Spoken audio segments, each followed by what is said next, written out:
Nós estamos vivendo um momento no nosso país de grande polarização. Não estou falando aqui nada de novo para vocês.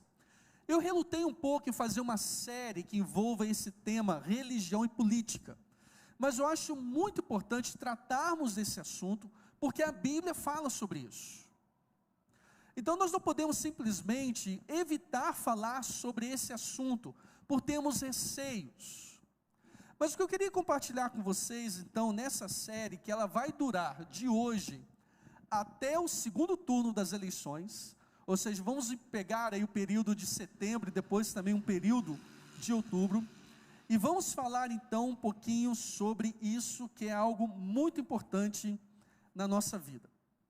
A verdade é que, parece que hoje não se aplica mais uma verdade que era falada há muito tempo atrás. Eu sou do tempo em que as pessoas falavam que religião e política não se discutiam, não era isso? Eu acredito que muitos pegaram esse assunto aí. Futebol, política e religião não se discute. O que temos visto nos últimos dias é que essa discussão sobre política e religião não apenas aumentou, mas ela tem sido apresentada unindo esses dois elementos. Hoje, por conta do contexto brasileiro, temos discutido política junto com religião e religião junto com política. O Instituto Datafolha publicou agora, no início de setembro, uma pesquisa que foi feita de 30 de agosto a 1 de setembro, com quase 6 mil pessoas acima de 16 anos, em 285 municípios no Brasil. E eu achei muito interessante esse dado, porque 56% dos entrevistados disseram que política e valores religiosos devem andar juntos. Eu achei isso muito interessante, porque nós temos muito receio de falar sobre política no meio religioso, mas 56% dos entrevistados disseram acreditar que política e valores religiosos devem andar juntos. 60% deles consideraram que é mais importante um candidato defender valores familiares do que ter boas propostas para a economia. Isso também é muito interessante e chamou muito a nossa atenção. Talvez uma das razões de tanta discussão ou tanto debate sobre política no meio religioso decorre do fato de que, quando nós falamos sobre cristãos no nosso país, nós somos mais de 80% da nossa população. Cerca de 50% se declara católica e cerca de 31% de evangélicos.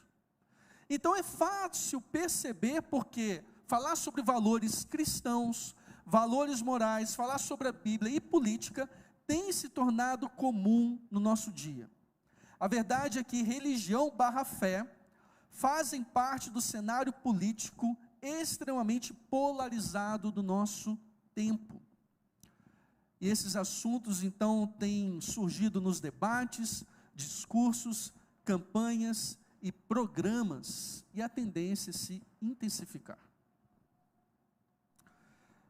Queridos, existe, por um lado, alguns aspectos muito positivos, quando nós unimos política e religião. Um deles é a preocupação com os valores religiosos, morais e familiares. Isso é importante. E precisamos trazer isso para o nosso debate, para a nossa sociedade. Nós temos também o envolvimento das pessoas com política. E se antes nós falávamos sobre política apenas com os nossos amigos, hoje nós já falamos na mesa do almoço, do jantar, nós conversamos sobre isso. Mas por outro lado também existem alguns aspectos muito negativos. E o aspecto mais negativo para mim é que a religião / fé estão sendo absorvidas pela ideologia política. O que eu estou querendo dizer com isso? É que estamos em um cenário de polarização política, no qual a religião / fé estão sendo utilizadas como instrumentos de polarização.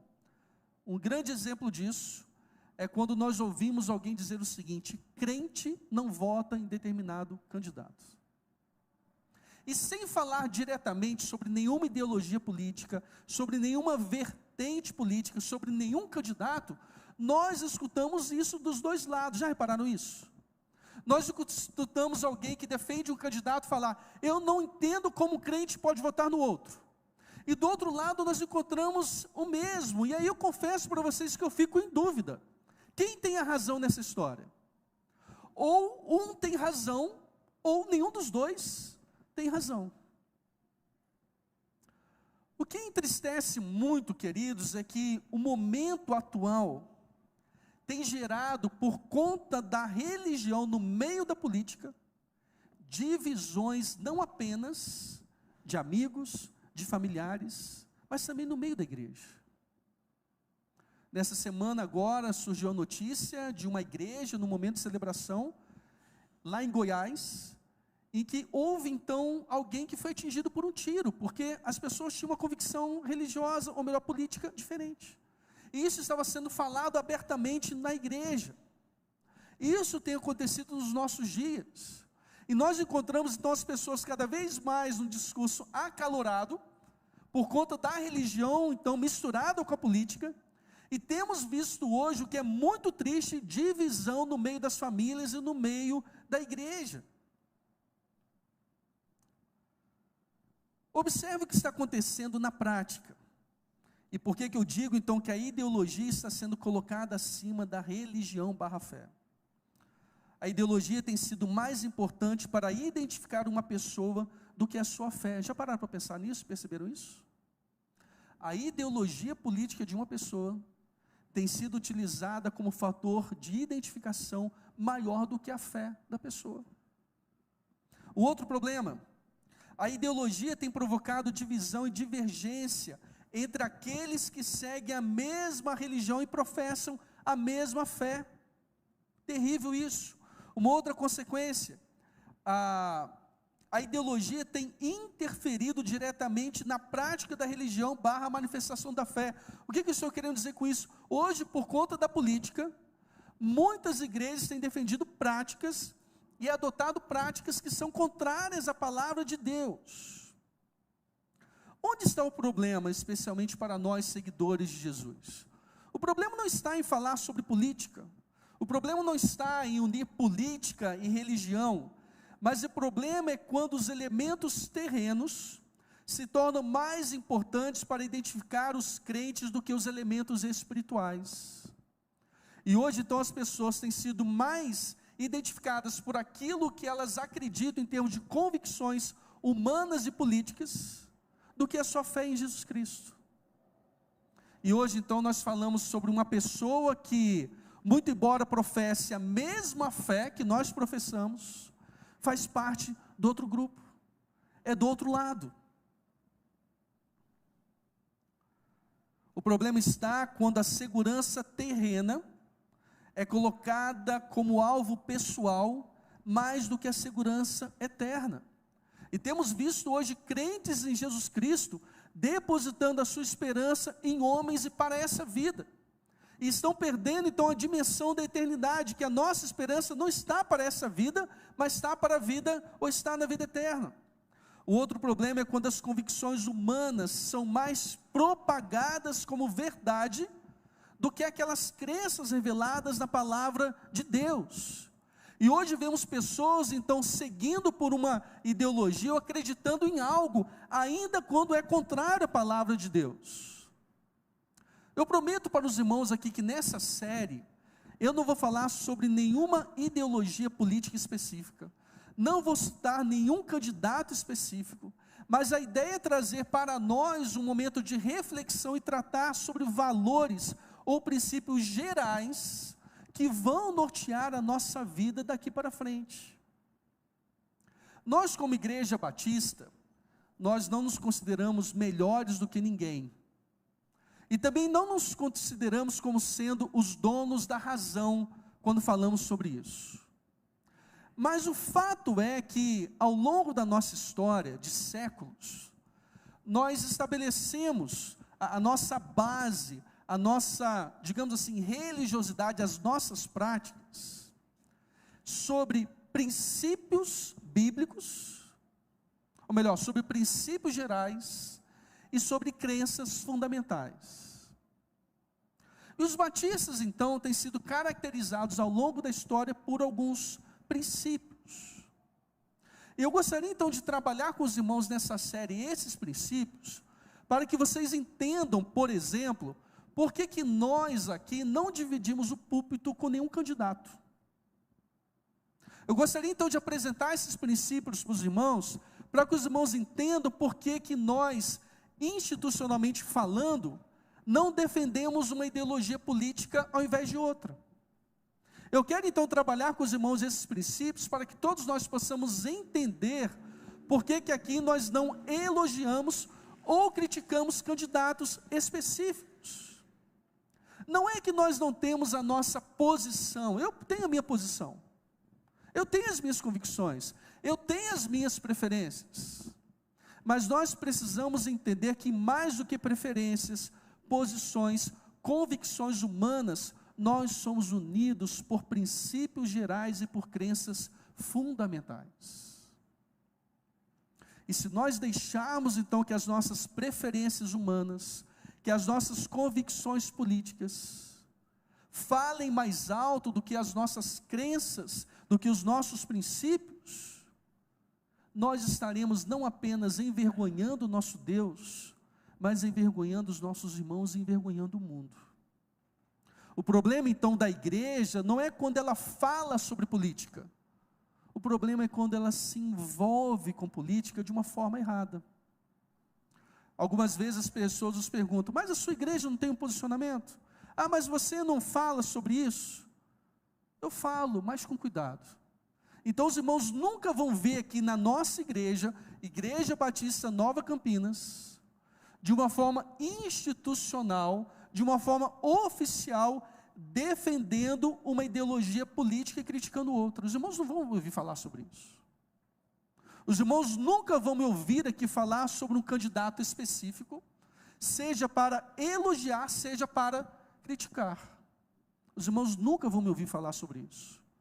E mais, os irmãos nunca vão ver nessa igreja, enquanto eu for pastor dela, um candidato ou político qualquer usando o púlpito, porque esse púlpito é para falar sobre a palavra de Deus. Para que possamos entender isso de uma vez por todas. Antes de entrar nos princípios gerais, porque o tema da reflexão é igreja por princípios, para que possamos entender também o nosso ordenamento jurídico, ele veda de uma forma muito clara a propaganda eleitoral de qualquer natureza nos bens de uso comum. E nesse sentido, a igreja ou templo religioso é considerado como bem de uso comum. Então, por exemplo, nós temos uma lei que é de 97, que veda a exposição de placas, faixas, cavaletes, pinturas ou pichações, no que é chamado então de propaganda positiva. Da mesma forma, também é proibido fazer ataques a outros candidatos na chamada propaganda negativa. Na prática, infelizmente, o que tem sido adotado hoje em muitas igrejas é o seguinte: pode falar bem ou mal, só não pode pedir voto. Isso na prática é o que tem sido adotado por muitas igrejas. Mas se nós formos seguir o que a lei brasileira diz, nós não podemos nem sequer falar sobre candidatos, seja positivamente, seja negativamente. Houve uma alteração recente agora, que permite então falar sobre candidatos, desde que não se peça votos para eles, e mais, desde que essa reunião não seja aberta ao público, mas uma reunião fechada. Se for diferente disso, isso pode ser caracterizado então como abuso econômico da igreja, porque querendo ou não, queridos, por menor que seja uma comunidade de fé, entende-se que a liderança religiosa acaba exercendo uma influência muito grande sobre os fiéis. É assim que nós devemos agir como igreja. Quando nós falamos então sobre política, precisamos entender que a polarização faz parte do sistema democrático.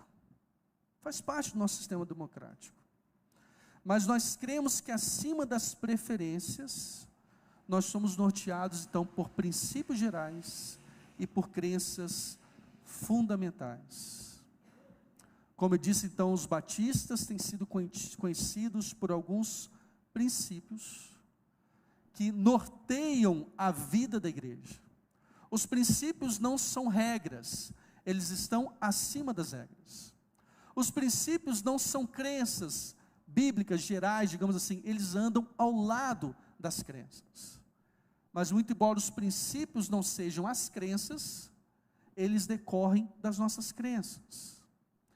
Só para que vocês saibam, então, existem 6 princípios gerais importantes para nós. O primeiro, a aceitação das Escrituras Sagradas como única regra de fé e conduta. Esse é o primeiro princípio batista.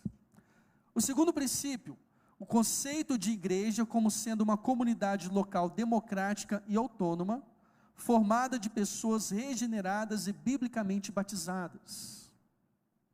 Terceiro princípio, a separação entre igreja e Estado. Quarto princípio, a absoluta liberdade de consciência. Quinto princípio, a responsabilidade individual do indivíduo perante Deus. E o sexto princípio, a autenticidade e a apostolicidade das igrejas. Esses são os princípios gerais das igrejas batistas, que distinguem então as igrejas batistas das outras igrejas. Como eu disse então, nessa série, nós vamos aplicar esses princípios gerais a esse contexto político brasileiro, com o objetivo de ressaltar que os traços que nos unem devem ser mais fortes do que os traços que nos distinguem. Eu quero convidar você agora então para abrir a sua Bíblia em João 17. Nós vamos ler de 1 a 26. Esse versículo esse trecho da Bíblia é conhecido como a oração sacerdotal de Jesus. João 17, de 1 a 26. Para que possamos entender um pouquinho melhor esse contexto aqui, nos capítulos 14 a 16, Jesus havia pronunciado algumas palavras de despedida. Os estudiosos vão dizer que era costume, então, no Oriente Antigo, as pessoas fazerem discursos de despedida. Quando elas iam viajar, quando elas iam enfrentar um desafio, ou mesmo diante da morte iminente, as pessoas então faziam discursos de despedida. Nos capítulos 14 a 16, então, Jesus ele pronunciou palavras de despedida e também de encorajamento. Só para termos ideia aqui de algumas coisas que Jesus falou, Jesus disse o seguinte: olha, nos momentos de angústia, os discípulos teriam paz. Nos momentos de incerteza, os discípulos teriam respostas. Nos momentos de abandono, os discípulos seriam consolados. Nos momentos de trabalho árduo, os discípulos frutificariam. Nos momentos de conflitos, os discípulos deveriam amar. Nos momentos de perseguição, os discípulos testemunhariam com mais ousadia. Nos momentos de necessidade, os discípulos receberiam provisão. Nos momentos de aflição, os discípulos deveriam ter coragem, porque Jesus venceu o mundo. Então, no seu discurso então, de despedida, Jesus apresenta várias situações que os discípulos enfrentariam e apresenta uma palavra de encorajamento para que eles pudessem enfrentar aqueles momentos difíceis. E o texto vai dizer então que depois de dizer essas coisas, Jesus levantou os seus olhos aos céus e disse. E aí nós temos então a oração sacerdotal de Jesus. Acompanhe então comigo João 17. Depois de dizer essas coisas, Jesus levantou os olhos ao céu e disse: Pai, é chegada a hora, glorifica o teu Filho, para que o Filho glorifique a ti, assim como lhe deste autoridade sobre toda a humanidade, a fim de que ele conceda a vida eterna a todos os que lhe deste. E a vida eterna é esta, que conheçam a ti, o único Deus verdadeiro, e a Jesus Cristo a quem enviaste. Eu te glorifiquei na terra, realizando a obra que me deste para fazer. E agora, ó Pai, glorifica-me contigo mesmo, com a glória que eu tive junto de ti, antes que houvesse mundo. Manifestei o teu nome àqueles que me deste do mundo. Eram teus, tu os deste a mim, e eles têm guardado a tua palavra. Agora eles reconhecem que todas as coisas que me tens dado provêm de ti, porque eu lhes tenho transmitido as palavras que me deste, E eles as receberam verdadeiramente, reconheceram que saí de ti e creram que tu me enviaste. É por eles que eu peço, não peço pelo mundo, mas por aqueles que me deste, porque são teus. Todas as minhas coisas são tuas, e as tuas coisas são minhas, e neles eu sou glorificado. Já não estou no mundo, mas eles continuam no mundo, enquanto eu vou para junto de ti. Pai Santo, guarda-os em teu nome que me deste, para que eles sejam um, assim como nós somos um. Quando eu estava com eles, guardava-os no teu nome que me deste. Eu os protegi e nenhum deles se perdeu, exceto o filho da perdição, para que se cumprisse a Escritura. Mas agora vou para junto de ti, e isto falo no mundo para que eles tenham a minha alegria completa em si mesmos. Eu lhes tenho dado a tua palavra, e o mundo os odiou, porque eles não são do mundo, como também eu não sou. Não peço que os tires do mundo, mas que os guardes do mal. Eles não são do mundo, como também eu não sou. Santifica-os na verdade, a tua palavra é verdade. Assim como tu me enviaste ao mundo, também eu os enviei ao mundo. E a favor deles eu me santifico, para que eles também sejam santificados na verdade. Não peço somente por estes, mas também por aqueles que vierem a crer em mim, por meio da palavra que eles falarem, a fim de que todos sejam um. E como tu, ó Pai, estás em mim e eu em ti, também eles estejam em nós, para que o mundo creia que tu me enviaste. Eu lhes transmiti a glória que me deste, para que sejam um como nós o somos, eu neles e tu em mim, a fim de que sejam aperfeiçoados na unidade, para que o mundo conheça que tu me enviaste e os amaste, como também amaste a mim. Pai, a minha vontade é que onde eu estou, também estejam comigo os que me deste, para que vejam a minha glória que me conferiste, porque me amaste antes da fundação do mundo. Pai justo, o mundo não te conheceu, eu porém te conheci, e também estes reconheceram que tu me enviaste. Eu lhes fiz conhecer o teu nome e ainda o farei conhecer, a fim de que o amor com que me amaste esteja neles e eu neles esteja. Roberto, eu quero pedir para você colocar numa tela antes dos versículos, por gentileza. Aí, obrigado. Essa oração sacerdotal de Jesus, ela é muito interessante, e ela tem sido dividida em 4 partes. Os estudiosos, então, dividem essa oração sacerdotal em 4 partes, que trazem, na verdade, uma espécie de resumo do Evangelho de João até esse momento.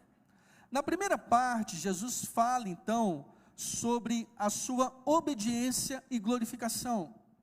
Na segunda parte, Jesus fala sobre revelação e escolha dos discípulos. Na terceira parte, Jesus fala sobre testemunho e alcance do Evangelho. E na quarta parte, Jesus fala sobre comunhão e amor dos salvos. Seria então essa oração de Jesus, a oração sacerdotal, dividida em 4 partes.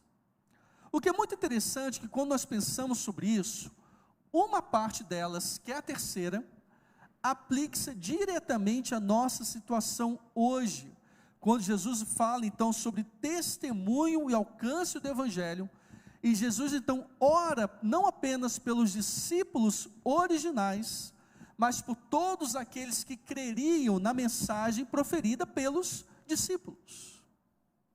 É claro que nós podemos aplicar, toda a oração sacerdotal de Jesus à nossa vida e à nossa existência. Mas eu queria aproveitar apenas esse trecho, que fala especificamente sobre a nossa realidade, e trazer para nós então uma reflexão sobre a grande preocupação de Jesus. E se nós observarmos então desses versículos aqui nessa terceira parte, que é dos versículos 20 a 23, quando Jesus fala sobre testemunho e alcance do Evangelho, nós encontramos aqui uma preocupação específica de Jesus com a igreja de hoje, que é a preocupação com relação à unidade. Vocês conseguem perceber isso? Roberta, pode colocar por gentileza, nos versículos 20 a 23.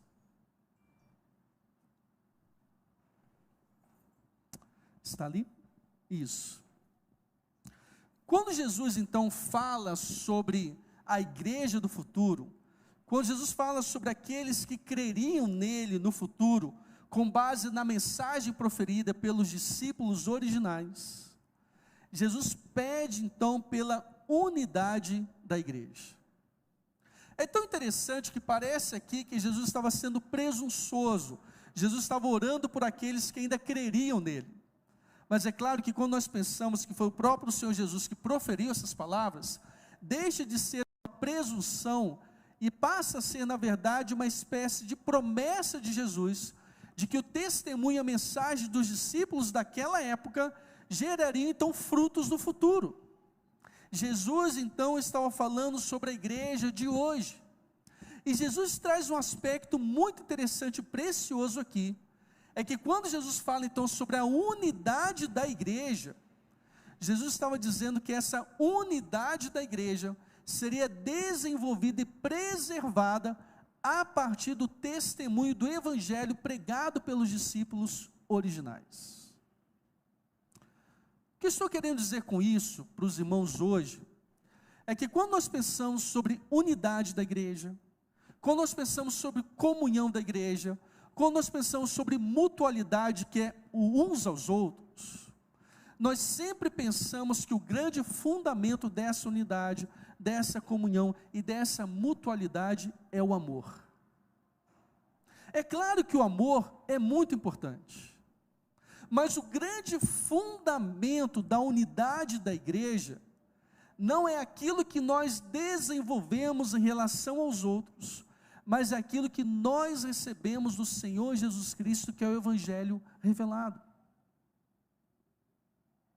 O que eu estou querendo dizer com isso é que, se nós não nos voltarmos para aquilo que a palavra de Deus revela sobre a obra de Jesus Cristo, sobre o ministério de Jesus, sobre a sua morte, ressurreição e volta gloriosa, a igreja não viverá em unidade, porque o amor não será capaz de sustentar essa unidade.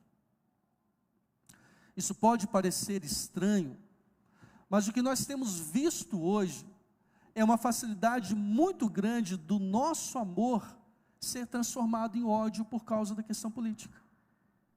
Isso pode parecer estranho, mas o que temos visto é que as pessoas estão se distanciando por causa das questões políticas. Será que as pessoas deixaram de se amar? Será que as pessoas não gostam mais umas das outras? O grande problema é que hoje as pessoas estão colocando as suas convicções políticas, as suas convicções ideológicas, as suas preferências pessoais acima do Evangelho de Jesus Cristo. Se a igreja quer permanecer unida, ela precisa se voltar para a pessoa de Jesus Cristo e para a obra de Jesus Cristo. Porque, queridos, quando nós entendemos que o grande fundamento da nossa vida não é aquilo que nós vemos hoje, não é aquilo que nós desenvolvemos hoje, mas é aquilo que Jesus fez no passado e fará na eternidade, nós somos capazes de superar toda e qualquer diferença na nossa vida hoje. Não existe unidade na igreja se ela não entender, se ela não crer e se ela não viver por aquilo que Jesus fez por nós. Vou dar um exemplo para vocês aqui, que talvez não tenha nada a ver com política. Mas por que que hoje muitos casais deixam de amar e passam a se odiar? A resposta é porque estão distantes da palavra de Deus. Por que que hoje muitos pais vivem conflitos com os filhos? Deixam de amar os filhos, ou os filhos deixam de amar os pais? Porque estão distantes da palavra de Deus. Por que que hoje não conseguimos amar o nosso colega de trabalho? Por que que hoje, quando nós somos atacados, nós queremos retribuir o mal com o mal? Porque nós nos afastamos da palavra de Deus. Jesus então revela a sua preocupação de que a unidade da igreja no futuro fosse baseada naquilo que foi transmitido, ou seria transmitido pelos discípulos originais, ou seja, o Evangelho, que fala que o homem é pecador diante de Deus, que Jesus veio ao mundo para morrer pelos nossos pecados, que morreu, mas ressuscitou ao terceiro dia, que está sentado à destra do Pai e voltará gloriosamente para levar a sua igreja para viver para todo sempre no céu com Ele. Esse é o resumo do Evangelho. É por isso então que em João nós temos a glorificação de Jesus, nós temos então falando sobre o testemunho de Jesus, fala sobre a volta gloriosa de Jesus. É por isso que Jesus fala sobre a esperança eterna que nós temos. É por isso que Jesus fala que Ele é o caminho, a verdade e a vida, e que ninguém vai chegar até o Pai se não for por meio dEle. A resposta para esse momento de polarização que temos vivido, para que a igreja continue vivendo em unidade, não é o amor, mas é o Evangelho de Jesus Cristo. Hoje, quando vemos então um irmão odiando o outro irmão por causa de uma preferência política, é porque o amor não é suficiente para manter a unidade. O que é suficiente para manter a unidade é o Evangelho de Jesus Cristo.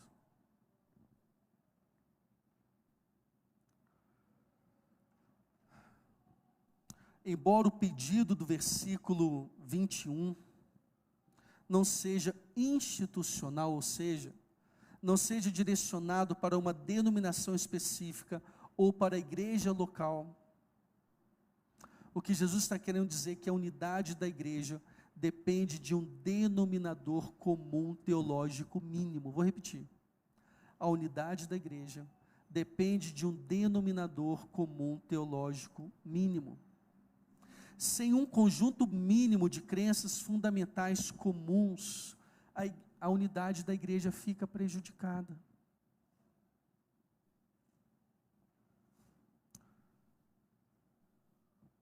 Para facilitar a compreensão, então, é por isso que nós estamos chamando isso de Evangelho. E quando nós entendemos que os versículos 20 a 23 apresentam alguns elementos essenciais do Evangelho, nós começamos a entender, então, o que precisamos fazer para manter a unidade da igreja. Eu quero trabalhar mais com vocês, mais uns 5 minutos, para mostrar como que isso ocorre. No versículo 21, na parte final, nós encontramos a seguinte verdade: a unidade do Pai e do Filho foi revelada para possibilitar a unidade dos discípulos com o Pai e com o Filho. O que eu estou querendo dizer com isso, meus irmãos? É que assim como o Filho está no Pai e o Pai está no Filho, nós podemos estar em Deus. E estar em Deus é essencial para que a igreja viva em unidade. E eu quero perguntar para você: em que você está baseando a sua vida? No que a palavra de Deus apresenta? Ou no que homens apresentam? Em que você está baseando a sua vida? Na confiança em Deus ou na confiança em homens?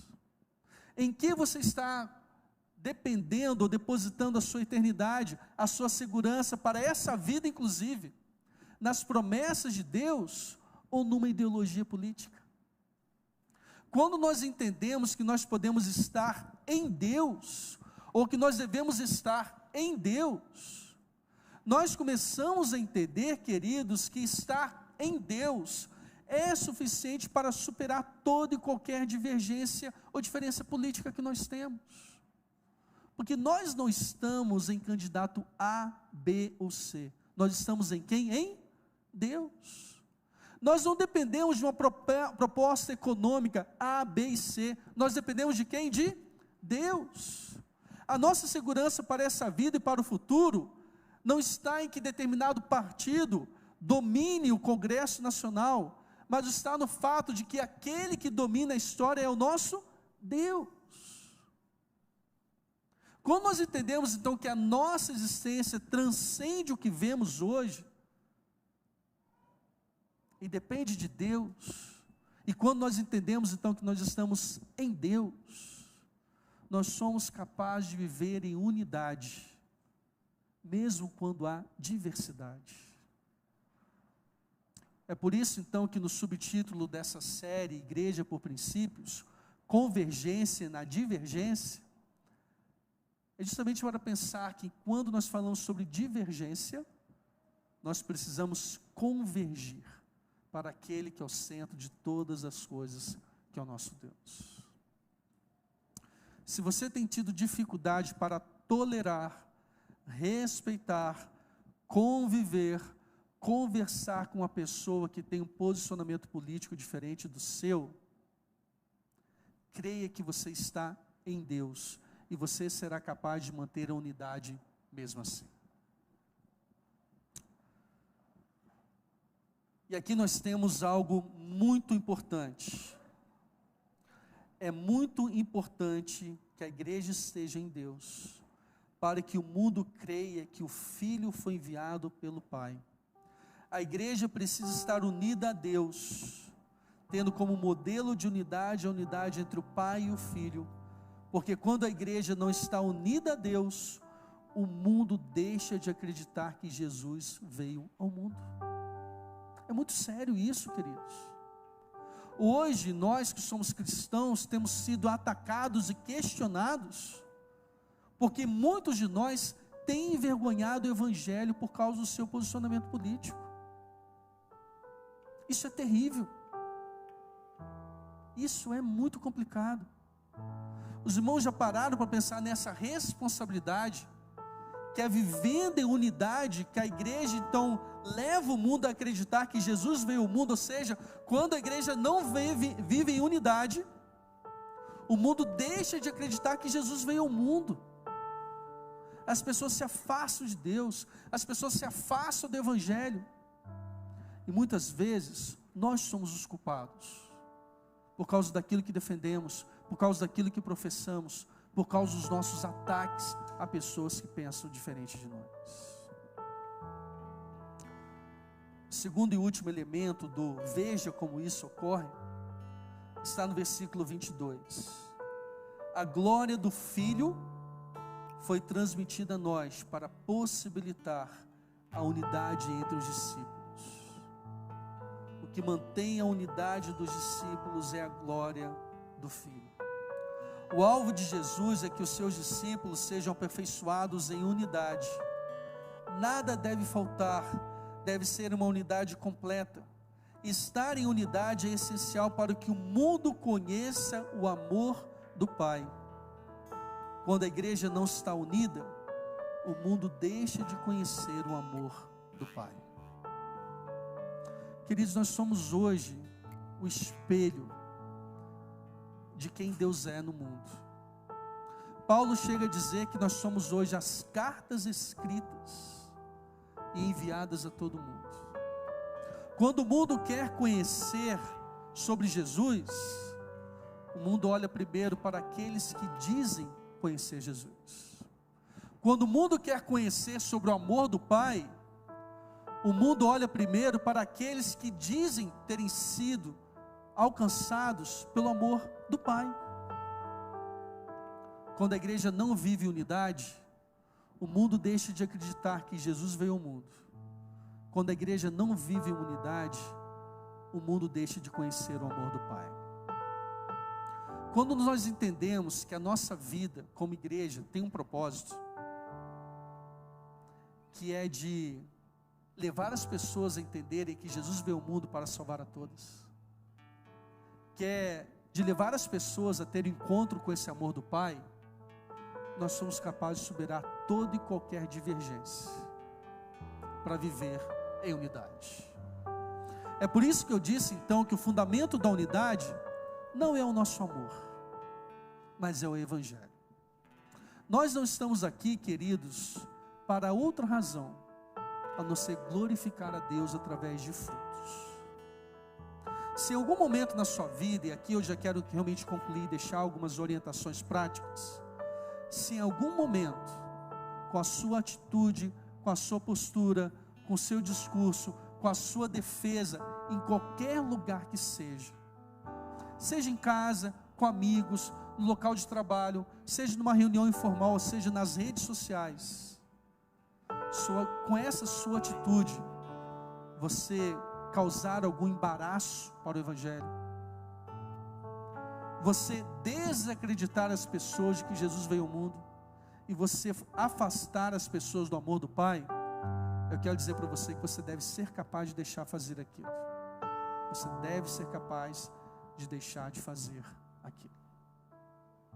Porque as nossas preferências pessoais, os nossos gostos, não podem estar acima do Evangelho de Jesus Cristo. A unidade da igreja é essencial para que o mundo creia que Jesus veio ao mundo e para que o mundo conheça o amor do Pai.